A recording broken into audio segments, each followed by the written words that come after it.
All right, Paul Harris is with us from Business in Vancouver. Good morning. Morning, Steve. And we're talking about taxes to begin things. We are, and tax avoidance, actually, specifically Yes. tax avoidance by high-income earners in BC.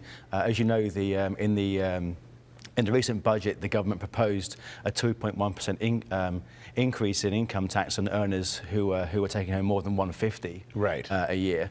And in the kind of law of unintended consequences, if you like, it looks like that of the money that the government thought they would get, a large chunk of it's going to be not available to them because high earners are going to find a way to avoid paying the tax, or at least a large chunk of it. Yeah, and how do they stop this, or how do they? Because there's a lot of ways to sort of move money around and things like that. I mean, there's a new study which sort of points to sort of three ways in which high earners are going to sort of likely to avoid paying the tax. The first is that they're simply going to work less, or take less paid work anyway. Right. The second is that they can move to a jurisdiction, a different jurisdiction, just before they might conclude a major asset sale, such as a family home. So they'll simply move to a new place just before it closes.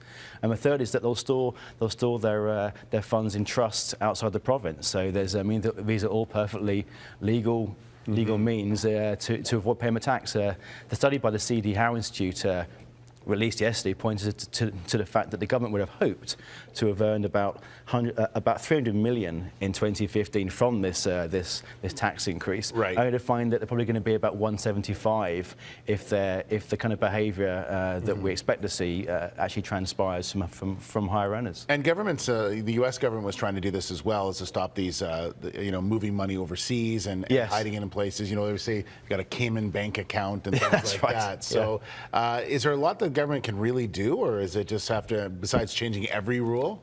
I think that every government can obviously renew its diligence around making checks and making investigations, but these are all perfectly legal means to avoid paying extra tax. I